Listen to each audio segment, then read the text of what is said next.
સુરતથી સીઆર પાટીલ સંબોધન કરી રહ્યા છે, સીધા ત્યાં જઈએ.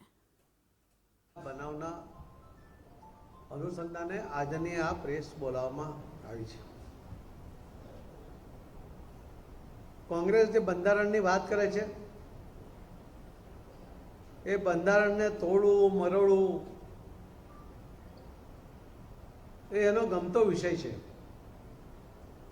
અને નેશનલ કોન્ફરન્સ હમણાં પહેલી વાર વિધાનસભામાં બંધારણના આધારે મુખ્યમંત્રી અને મંત્રીઓએ શપથ લીધા અને વિધાનસભામાં પહેલું કામ એ જ બંધારણના લીધેલા નિર્ણય, બંધારણના આધારે સંસદમાં લીધેલા નિર્ણયને તોડવાનો પ્રયત્ન કરી રહ્યા છે. અને કોંગ્રેસ જે એમના નેતા હાથમાં બંધારણની કોપી લઈને ફરે છે એ એમને નેશનલ કોન્ફરન્સને સપોર્ટ કરે છે. 370ની કલમ રદ કરવા માટે અને 35ની કલમ રદ કરતી વખતે સંસદમાં સંપૂર્ણ બહુમતી સાથે ખૂબ ચર્ચા વિચારણાને અંતે લેવાયેલા નિર્ણયને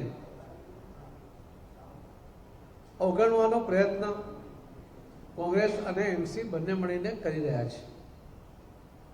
370ની કલમ રદ થવાથી ફક્ત દેશમાં નહીં પરંતુ જમ્મુ કાશ્મીરના લોકોને પણ એમ લાગે છે કે કાશ્મીરમાં એમને ખરા અર્થમાં સ્વતંત્રતા મળી છે. 370ની કલમ હોવાને કારણે દીકરીઓ જો અન્ય જગ્યાએ લગ્ન કરે તો એમને પ્રોપર્ટીમાંથી, પિતાના પ્રોપર્ટીમાંથી એમની જે ભાગ મળવો જોઈએ, એમને જે હિસ્સો મળવો જોઈએ એ મળતો નહોતો. દલિત સમાજ અને આદિવાસી સમાજના જે ભાઈ બહેનો જે જમ્મુ કાશ્મીરમાં છે એમને પણ કોઈ રિઝર્વેશનનો લાભ મળતો નહોતો. એમના અધિકાર છીનવી લેવામાં આવ્યા હતા. 370ની કલમ રદ કરવાને કારણે આદિવાસી સમાજ હશે, લઘુમતી સમાજ, દલિત સમાજ કે બહેનો, આ દરેકને પોતાના અધિકારો પ્રાપ્ત થયા છે કે જે આ દેશમાં જે અધિકારો છે એ દરેકને મળવા જોઈએ. જે કાશ્મીરને મળતા નહોતા એમને કાશ્મીરના લોકોને પણ મળતા થયા છે. 370ની કલમ રદ કર્યા પછી અમે જોયું હશે કે આતંકવાદી હુમલાઓમાં પણ લગભગ 70%નો ઘટાડો થયો છે કે ત્યાંના લોકોને પણ હવે મુક્તિ મળવાને કારણે એ પણ ખુલીને બહાર આવતા થયા છે. અને આતંકવાદને બદલે એ દેશના વિકાસમાં સાથે જોડાઈને એ આગળ વધવા માંગે છે. એક ચૂંટાયેલી સરકાર રાજ્યમાં વિકાસના કામોને અગ્રિમતા આપવાને બદલે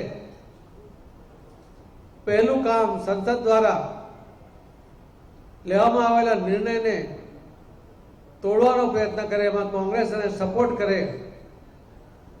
મારે આપના માધ્યમથી કોંગ્રેસના નેતાઓને પણ પૂછ્યું છે કે ક્યાં છે આપણી બંધારણ પ્રત્યેની વફાદારી, ક્યાં છે? બંધારણ દ્વારા પ્રાપ્ત થયેલ આદિવાસી ભાઈ બહેનો અને દલિત ભાઈ બહેનો કે મુસ્લિમ દીકરીઓને મળેલા અધિકારનું રક્ષણ કરવામાં તમને વાતો શું છે?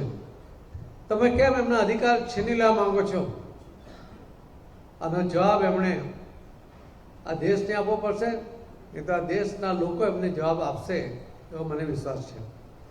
હું આપના માધ્યમથી ફરીથી સૌ ભાઈ બહેનોને વિનંતી કરું છું કે કોંગ્રેસનો અને નેશનલ કોંગ્રેસનો અસલી ચહેરો એ આજે આપણને સામે જોવા મળી રહ્યો છે.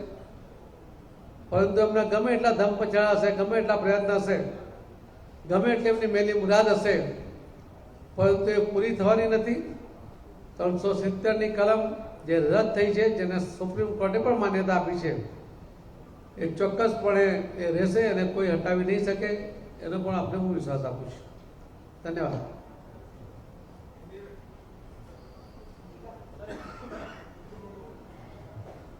नमस्कार. जम्मू कश्मीर की विधानसभा में इलेक्टेड सरकार जिन्होंने विकास के काम को अग्रिमता देनी चाहिए उसके बजाय उन्होंने 370 की कलम लोकसभा के अंदर संपूर्ण बहुमति के साथ सारी चर्चाएं करने के बाद उसको पारित किया और 370 और 35 की कलम को नाबूद किया था।